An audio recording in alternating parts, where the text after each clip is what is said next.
Welcome back to Boston's Banter, where the sports are wicked and the banter is Pissah. I'm your host, Frank the Bank. With me, as always, Keith LaCava. What's going on, bro? Hey, bro, Tiny. Bro Tani, man. I like that one. That was better than Tony Bromo last week. That's double like the that. bro. What's Double going the on, bro. everybody? Good to see you, Frankie. You too, buddy. You too. Well, let's get right into it. Wicked Pissah news. What do you got for us? Okay, the NBA season is heating up. The free agency transactions are moving, and one of our own guys, Jason Tatum, just got the bag. The biggest bag in NBA history. Jason Tatum signed a 5-year, $315 million Supermax extension. Very deserving, just won the championship. You know, I'm glad we brought him back, man, because now we have Jalen and Jason in Boston for the foreseeable future. $300 million plus both of them. 304, 314. His contract also has the trade kicker clause in it. I'm not sure if you saw that or know what that is. Yep, but I know. It's basically a trade bonus. So if they ever trade him, and Jaylen Brown has this too. A lot of superstars have this, but it's something that's written in the contracts. If they ever get traded, which you have two big superstars, Jaylen Brown, Jason Tatum. Right. Maybe it doesn't work out after a while. And there is some animosity. Maybe they trade one. Mm-hmm. If they do, whatever's remaining on that contract, it's usually up to 15% of a bonus that they get. So say they're owed $100 million left on their contract.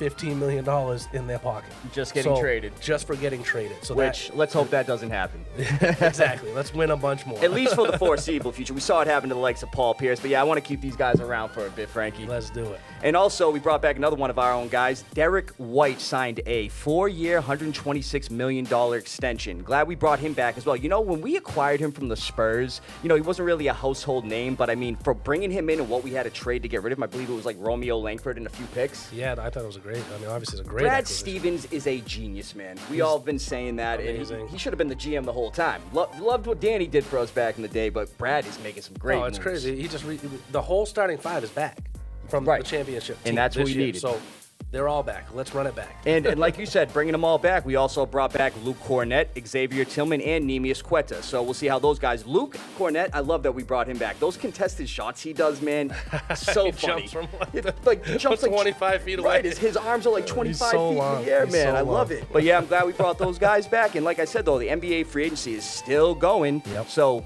in Philly, the process is still loading. The Philadelphia 76ers have signed 9-time All-Star Paul George to a 4-year, $212 million deal. Now, not only that, the team also extended Tyrese Maxey to a 5-year, $204 million deal.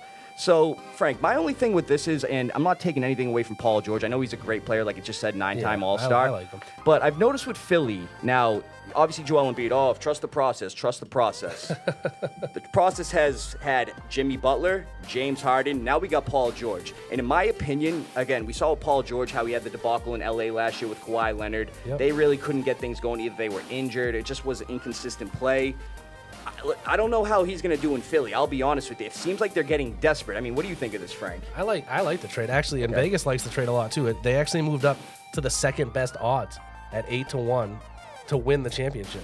The Celtics are still the 3-1 favorites just to win. Because of Paul George. Because of the Paul George. So, I mean, their problem has always been Embiid staying healthy. They use him a lot. And, I mean, if you're the coach, you got to rest him. Save him for the playoffs.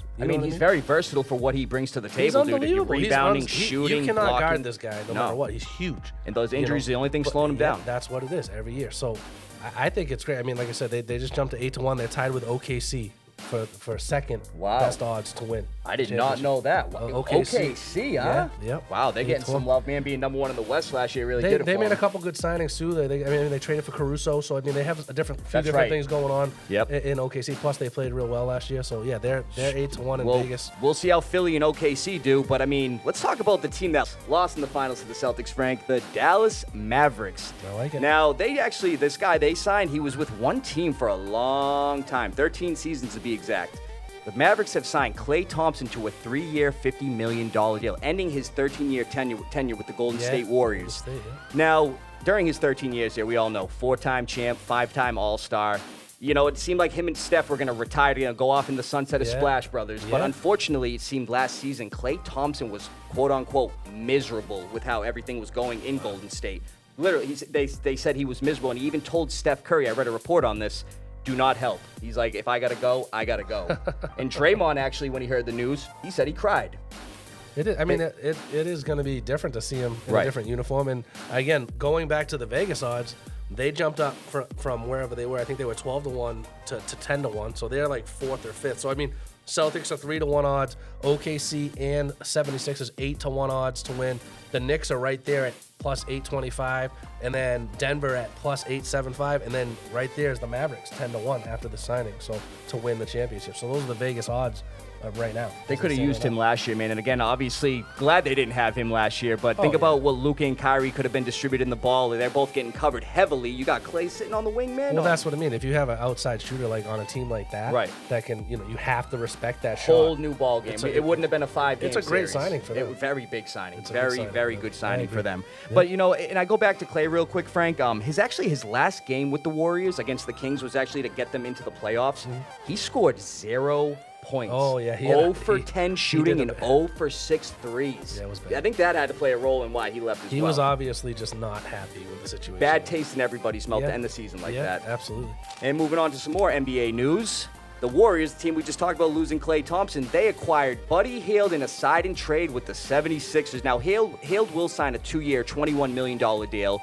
And get this, the 76ers, they're only receiving a 2031 second-round pick. Frank, I'm going to be 39 when that happens. It's kind of crazy. We talked about it last week with the 2031. 14-year-olds. What are they doing? Like, again, there's a few of these going on. But I did read, and I don't know where I saw this, but we'd have to double check it. But I heard that Buddy Hield in the last, 6 or 7 years, alongside Curry, he had the second most made threes in the NBA. Wow, so they're bringing in the right guy. Yeah, that's what they based their whole team around. That's what I mean. Yeah, so I'd have to double check that, but maybe it was a percentage of threes. And he was second, but he was something with him being second behind Curry. I like Buddy Hield. I always thought he was a pretty efficient player. shooter as well. He's a good player. He's not Klay Thompson. No, but he's a good certainly player. not. I was just going to say he's not Klay Thompson, but I mean he definitely will help. And if he's shooting good threes, that's what they build their team around. And of course, LeBron James agreed to a 2-year, $104 million deal to stay with the Lakers. Oh, big surprise there, Frank. 2 years, huh? 2 years. Must be nice. $52 million.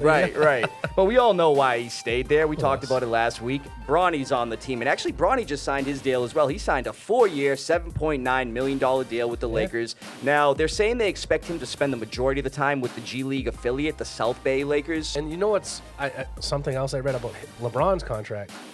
He has a no-trade clause. Okay. You know, there's only one other NBA player in the entire league that has a no-trade clause. Stephen Curry? Nope. Giannis? Bradley Beal.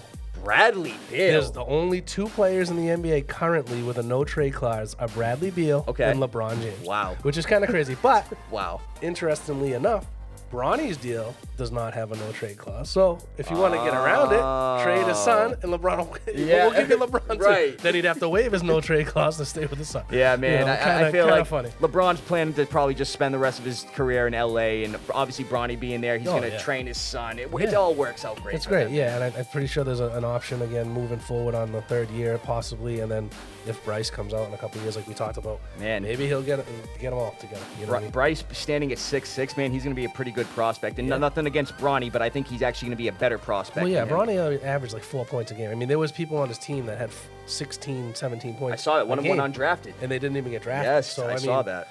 Good. Again, as a father, I would love to play sports with my kid, and I'm happy for them as a family. But, there are definitely some people that probably were more deserving. There was finesse in that organization with LeBron James being there. And obviously, they saw Bronny coming in. Maybe Bronny could end up being nasty. That's just what I'm because saying. of his, you know what I mean? His father can teach him. Right. If anybody, and he's been teaching him. Of course. It's like he could have that pedigree that out of translate nowhere. well. It's like basically everybody's doubting him, and maybe that's going to motivate him more. Giannis came in the league, and he grew a ton. Oh, yeah. And now he's one of the best. And he was not he was somebody that was skinny. like, oh my goodness, like this is the guy. He could dunk nasty, but he was skinny, man, when he first came. And he grew like 5 or 6 inches. Right. So he was so you never know. I'm excited for Bronny, man. Yeah, so I'm happy for him. Instead of showing the hate, let's show the love. Hope the kid does well. I do. I mean, he is a Laker, not a fan of the Lakers, but again, you want to see this. Do well against every team but us. Right. This could be a cool story, so I'm really hoping it works out for them. But we got some more NBA news that doesn't, pertain to free agency. And Frank, I'm going to have you break that down for us. Yeah, so the Jonte Porter situation, I don't know. I mean, if you haven't seen that or know who he is, I mean, he's like a league minimum guy. He only made like $410,000. Only made $410,000. Michael Porter Jr.'s older brother. Yeah, that's true. So this kid got banned for life from the NBA, and now caught a federal case for throwing games. Very messy. It's a real long story, but definitely take a look. He he pretended to get injured and had people bet on his unders. So I mean, his unders were usually like 4 points, 3 rebounds, low numbers. But we're talking like $1 million in bets. I know. It was, and he would come out of the game and be injured and not get any of them, so that the bet would win. And I've heard that it happened, once, and they were trying to do it a second time, and he placed bets. Not on his. He placed bets against his own team, but he wasn't playing. Right in those games. And he placed other NBA bets, which you can't do. You can't. But I mean, somebody else's account too. It's trying to be slick with it. You know what I mean? Placing 13 other bets, man. He's using somebody else's account. He's probably going to go to jail. I mean, I was going to say, this is a pretty serious offense. You know what I mean? He's talking about $1 million. Like what was Henry Hill and Tommy DeVito and all those guys? Not Tommy DeVito from the Giants, but come on, what are you doing, man? This is the mob affiliated. What's going on there, Jonte? It sounded like he was in debt to somebody like a bookie or something. Probably, man. And I wouldn't be surprised. Bookie told him to do it, but again, read up on it. But it is pretty crazy. It was. I mean, from what I'm hearing from his attorney, though, that they were saying that quote unquote he was in over his head due to a gambling addiction. That's what I heard too. And as of right now, he's currently cooperating with the investigators and he's seeking treatment for that gambling addiction. Yeah. So obviously, if he's trying to get himself some help, good for him. But I mean, he's never going to play in the NBA again. No, very stupid. Gambling, it's a thing. I mean. Don't bet what you can't afford to lose. Right. We talk a lot about odds and betting, and keep it in moderation, right. Please, everybody. It can be an addiction, just like a lot of things. And I feel terrible for this guy, but it's like, obviously you take it way too far when you get to that point. So I mean, he probably worked his whole life to get to the NBA, man, and now you're banned for life because of some bets. Mind you, he was probably making more money than those bets. That's what I'm saying. Come on, man. Yeah, $410,000 he made last year. So we need to get a "Come On, Man" segment going. Because he'd be on that for sure. For sure. So I got, Kemba Walker was the other thing that we didn't really bring up. Kemba Walker retired. He was obviously from UConn, Celtics guy, Hornets, Knicks, Mavs. He played for.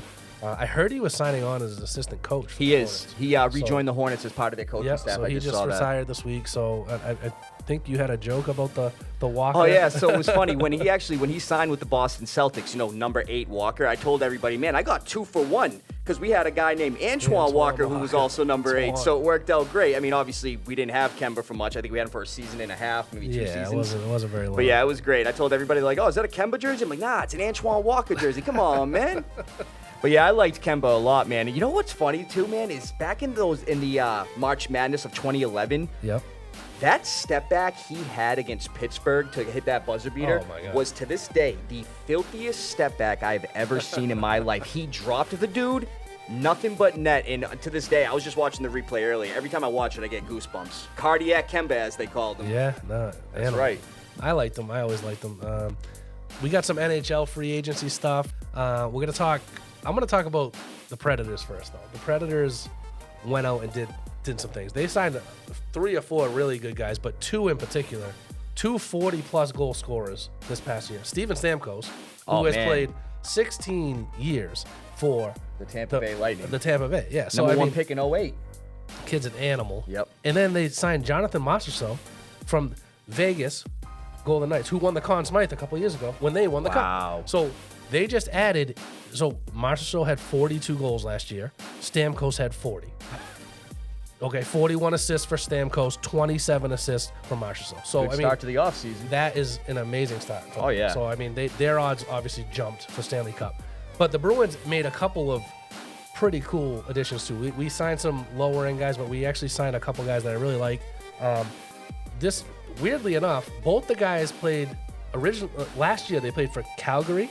They both got traded to Vancouver. Yep. Vancouver had a great season. I thought that was really interesting too. And they both were drafted in the same draft in the first round. Yep. So only 8 picks apart. So Elias Lindholm, who I actually thought played really well in the Stanley Cup playoffs, he had 44 points last year in 75 games.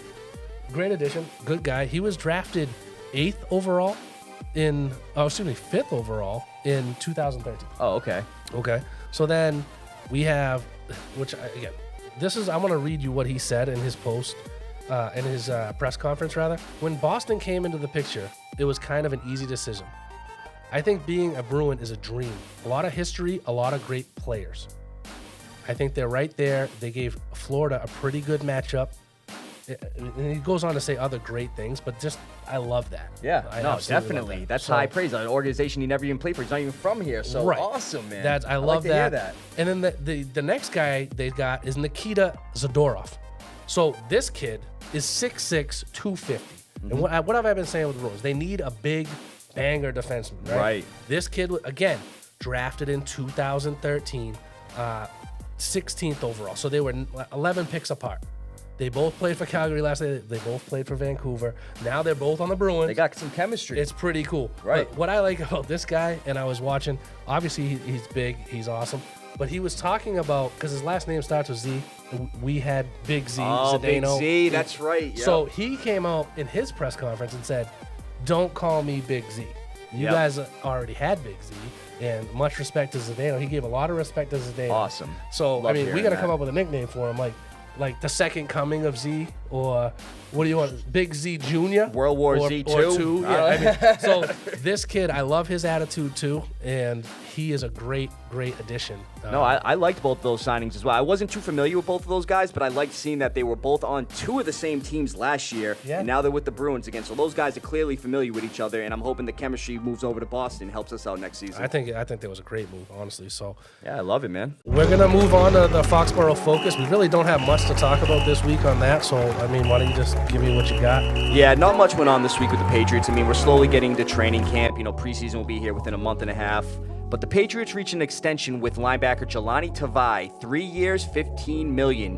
I like Jelani Tavai. Last year he had 65 tackles, 1 sack, 2 forced fumbles, 2 INTs. That, not big numbers, but on every stat number across the defensive board, he was there. No, he's a good player. So with that re-signing, the linebacker core stays intact beyond 2024, and that includes Juwan Bentley. Yes, sir. Juwan Bentley, Josh Uche, and then even the guy we just signed from the Browns, Sione Takitaki. He's a versatile linebacker. So we got those guys, for the foreseeable future, unless any trades or anything happens. But Bentley and Tavai were both on the field roughly 74% of the time together. Now, obviously, they were not household names, but they both had an active hand in the Pats defense being as dominant as they were. Yep. Now, obviously, going into this season, they retained a lot of the same guys. Like I just said, they brought back Jelani Tavai. We also brought back Kyle Duggar, Christian Barmore, Josh Uche. So, obviously, they want to keep some of those defense and keep adding pieces because that right now is the focal point of our team. The offense still needs a lot of work. I'm liking the moves they're making so far. The only other thing really is that the Patriots training camp opens July 24th. It is open to the public. It's the field right behind the main field. It's the grass field outside. It is open to the public. 10 a.m. The gates open. 11 a.m. It starts practice. It's fun to go to. Sometimes you'll catch an autograph from a guy or something. It's really cool. But I just wanted to tell you about that too, and which I'm sure you've seen too. So. Man, I remember one time at the training camp, I had Tom Brady. He signed a shirt for me, and this was back when I was in high school. It's a real quick, funny story. He took my shirt and my marker. Oh, actually, no, I'm sorry. He took my shirt. He took somebody else's marker and then gave me the marker back. And the kid goes, "What? Didn't even get an autograph." He gave me the autograph with anher kid's pen. Oh, that's funny. Thank you, Tom Brady. That's awesome. Yes, sir. Yeah, let's move on to Lava Round. Let's get it. We're going to do way too early average draft picked positions. I like it. Predictions, excuse I like me. Predictions. Frank. So I'm gonna throw out some guys, and you're gonna tell me where you think they should be drafted, and I'm gonna tell you where they're already kind of going. So there's Yahoo has their mock drafts already. So if you, I haven't done any mock drafts, and nor would I until the season gets closer. But preseason's not even started yet. I know it's crazy, but we got a guy in our league that's probably done 100 of them already. Sly, if you're watching, I know you probably already got a bunch done. But it takes the overall average of their picks in these mock drafts and spits out a number. Like for example, CMC. His average pick is 1.1. So 99% of people are taking him at 1, and maybe 4 people took him at 2. I don't know. Right. But 1.1 is his overall draft. So give me the round, or if you want to say mid to late round this. Yeah. I'm going to kick it out. So the first guy we're going to go with is Breece Hall. Okay, Breece Hall. I'm going to say late first to him. Okay. Late first. The reason I say late first, now, the Jets depth chart behind him at running back, obviously Dalvin Cook's not there, even though he didn't do nothing with the Jets last year, but they have rookie Braylon Allen, who actually looks like a beast, bro. He's jacked. Strong. He's real strong. And Isaiah Davis. I'm not really familiar with who he is, but I just see Breece Hall at the high volume potential. And at the end of last season, he had a game, and unfortunately, it was against the Patriots. I owed you $100. Yeah, you did. At last game of the season, 178 rushing yards, 1 touchdown. And like I said, man, it was against that Pats run defense. So that shows that, he had a good end of the season going into this year. He's motivated. I could see him being a late first round pick. Yeah, their depth chart's weak. I agree with that. And I mean, I'll tell you right now as of July 2nd, when I looked this up, his average draft pick was 4.7 in the first round. So he was going between the 4th and the 5th pick overall. So you're not far off. Second running back taken to CMC, obviously. Wow. So yeah, I mean, he had 9 touchdowns last year. Yep. He played in all 17 games. He had almost 1,600 all-purpose yards. He had 76 catches. And this was with, again, people coming out of the stands to play quarterback. Yeah. Okay, right. so without Aaron Rodgers. So I can see that there's people that really, I mean, he put up numbers last year. I think the volume could boost him up to maybe, like you said, early first and everything. Yeah, I mean, that's where it's at right now. Well, at the end of the season, Frank, I forgot to say this. He actually had 3 straight games with over 80 rushing yards as well to end the season. He's a good player. I mean, certainly. So moving on, let's go with Davante Adams. Davante Adams, okay. So I'm actually going to say late second, possibly early third for him. Okay. Now, one of the reasons I say that, obviously, Davante Adams is a beast. We all know that. Now, in Las Vegas, they're not fully sure who their quarterback's going to be. Either that's going to be Aiden O'Connell, Gardner Minshew. We've discussed this. Yeah, we did, You want to hear this interesting statistic? Now, he had 103 catches last year. That's a good season. That is a great season. On 175 targets. Yeah. He got a lot of targets, but 175 that's not targets. A great ratio, though. Frank, he had 2 20-plus target games last year. Wow. So those quarterbacks, even with the inexperience with the rookie and Aiden O'Connell last year, they knew who to look for. Yeah. But so the reason, though, I am, even with those target numbers, which are insane, the reason I'm saying late second, early third is because, honestly, and this I'm going to call this, I see him getting traded midseason. I'm going to say he wants out of Las Vegas. He could. He very well could. I could see that. Yeah, I mean, I don't see him really staying now, there. He's going just after the 20th, so it's basically going 20.2, so it's the 20th pick overall is where he's going. So 20th overall, so yeah, you're 12-man league. So, okay, right, that was close. Yeah, so, I mean, and they just signed Gallup, too. They got the 2 tight ends now with Brock Bowers now. So and Jacoby's going to eat up targets as well. Yeah, so, I mean, I don't know. He may want out of there. The next pick, well, let's go with the rookie, Marvin Harrison Jr. Mr. Marvin Harrison Jr. I'm going to take him mid to late second. Okay.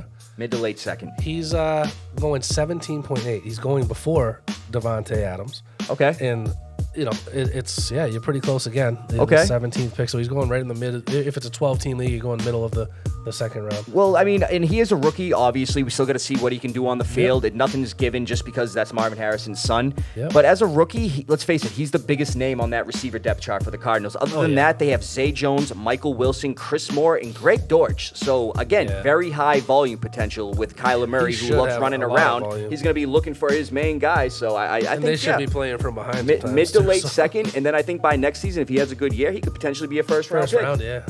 Let's go with a quarterback, Josh Allen. Josh Allen and the Buffalo Bills with that horrible receiver depth chart. I mean, we have no room to talk. The Patriots aren't that much better. Right. But I'm going to say early third, maybe mid for him. Early third, maybe mid. He's going 21st.3. He's the first quarterback taken as of right now, which, again, I wouldn't take him first overall with that wide receiver course. So no. We're on the same page with that. Let's go with a tight end. Let's go Sam Laporta. Sam Laporta. TJ, if you're watching this, you got a good keeper, man. And I'm going to say you could get him late third. He's going 24th. It's 25th overall. So am I roughly around that area? You're right there. Okay. Wow. But what's crazy is that he, right now, again, on Yahoo, he's going before Kelsey. I actually could see that with the numbers that Kelsey had last year and him. He's 24.8. Kelsey was 25.5 for draft pick right now, average draft pick. So pretty interesting. Well, Frank, as a rookie, the dude had 86 catches for 889 yards and 10 touchdowns. He was an animal. He's my keeper in my league. I drafted him wickedly. Only 2 games he had under 5 targets. Yeah. We're talking fantasy. I mean, that's a pretty good number right there. Kid's an animal. Yeah, absolutely. Let's go with some new teammates. Let's go Nico Collins and Stefan Diggs. Okay, so again, here's my keeper, Nico Collins. But I'm going to say you could get him late third, and I'm going to say Stephon Diggs you could take early, maybe mid fourth. They're both right about there. Yeah, so actually Nico is going before Diggs, which Nico's going. Oh, well, I predicted that. I'm surprised, though. I thought I was stretching saying that, man. No, yeah, he's right now they're 8 picks apart. 36.2 for Nico and 44.8. I thought we were going to have a debate Diggs. there. Wow, no, man. I personally would take Diggs before Nico, but Nico was an animal last year, so you can't go wrong with either guy, really. But. No, well, for one, Frank, I mean, I had him in fantasy last year. He had games where he put up 146, 168, 191, and 195 receiving Nico yards. went nuts last year. I mean, that was a great glad pick. I drafted him in the 13th round. Yes, I did. He went crazy. And Diggs, Diggs is a good receiver. I'm not taking anything away from him, but he's in an offense now where there's other guys that are going to be wanting the ball as well. So we'll see how he does. Yep. Let's go with some more new teammates. D-Hop and Calvin Ridley. Okay, that's a good one. So DeAndre Hopkins, I'm going to say you get him late 6th. And Calvin Ridley, I'm going to say early 6th. Where I stand on that, Frank? You're off on these ones. Okay. Believe it or not. So these are 94.3. So that's like 8th or 9th round, depending on what kind of league you're. That's DeAndre That's Hopkins? Calvin Ridley going before D-Hop. D-Hop's 108.5. He fell, man. So 32 years old. Right. Well, I think the concern is again, Levis is very unproven. Right. Although D-Hop had a couple big games with him. Yeah, he had a 3-touchdown game. That's what I mean, a 3-touchdown game. Right. And of course, I was playing against them that week. It was not fun. Yeah, never is. But yeah, so that's those two guys have fallen because I remember. I mean, Ridley went pretty high last year. Yeah. There was expectations that he'd be better. He started off the season great. He did, and him and D-Hop, they actually had pretty similar stats. They had Calvin Ridley had 76 receptions, D-Hop had 75, and then Calvin Ridley had 1,016 yards. D-Hop had 1,057, and then 8 touchdowns for Ridley, 7 for D-Hop. So it's going to be interesting to see how they complement each other this season with Will Levis at quarterback. Yeah, that'll be interesting. Yes, sure. sir. Let's go with the number 1 pick, Caleb Williams. I'm saying round 11 for him. I'm not going to say mid, late. I'm saying round 11. Yeah, he's 118.3. Was that on point? Yes, right on point. Wow. But the funny thing is, Jaden Daniels is going 1 pick right ahead of him, 117.3. So people are thinking Daniels will be better. And again, this is going to change once Obviously. the preseason starts, but Right. I just thought it was interesting to see that. So Well, I mean, in college, he never threw for more than 5 interceptions in 3 collegiate seasons. I mean, through college, he had a total of 93 touchdowns, 14 interceptions. Yeah. I mean, this offense they just assembled in Chicago, DeAndre Swift, Keenan Allen, his buddy Roma Dunze. So, Yeah. and obviously DJ Moore is still there. So I see Caleb Williams coming into a good, especially for a rookie quarterback. yeah, I would to come take to that Caleb team. Williams before Jaden Daniels. Oh, I for was sure, just going to 'cause say, their offense is way Washington does not look primed for a rookie quarterback. Yeah, Jaden can run, but I like Jaden's nasty, He but is. he's I not on a. I mean, they got Keenan Allen now. I mean, Chicago's stacked up. DeAndre Swift is there. Caleb Williams came into a good situation, man. Very good situation. I don't Yes, sir. think. Let's go with Tony Pollard on a new team. Tony Pollard on the Titans, that stacked Titans offense. I'm going to say you could get him mid to late 6th. He's going 94th overall. 94th. Wow, man. I think that's, again, What round would that be roughly like? 8th or 9th. Okay, yeah. So again, it's to me, I think that's way too late. Back-to-back 1,000-yard rushing seasons. Yeah, he's gonna go higher than that. Wow, that's interesting. Okay. What about our boy Ramondre coming off an injury? Ramondre Stevenson, everybody. I'm going to say mid to late 5th for him. Reason I say that is because he's going to be high volume on our offense as well. Depending on how the quarterbacks play, obviously. We're going to be the focal point of our team is going to be running the ball. He's going to get the ball. Now, his season, like Frank just said, his season ended in week 13 with a high ankle sprain. But despite the offense being absolute trash, which we all know it was, he still recorded 5 top 15 weekly fantasy finishes. He's an animal. Yeah. He's an animal. He's doing what he can to, show that, hey, I'm going to be the guy in this offense. You guys can lean on me, carry the team on his back and everything. Hopefully. Yeah. And so I mean he's going 60th overall. So you're right on the money there. Oh, okay. Let's talk about a guy we've talked about almost every week. This is Ladd McConkey. So you know what's funny when you said you had a mystery player for me in my head, I'm thinking he's gonna say Ladd McConkey. He's our guy. I'm getting a jersey for him. Why couldn't the Patriots draft him? Come on, That's man. the name right there. But Ladd McConkey, wow, Frank, that's a good one. I mean, that Chargers offense is not stacked at all. Good head coach in Jim Harbaugh. I'm gonna say he's gonna go mid to late 7th.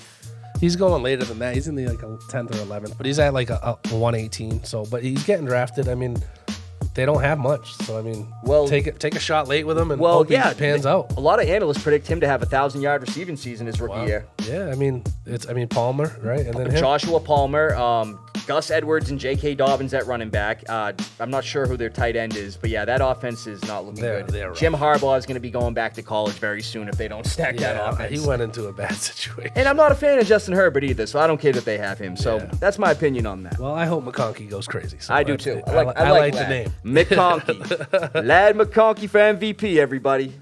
That's all we got for today. From Title Town to your town. Stay wicked, Pissah, everybody. From Fenway to your way, thanks for listening, everybody.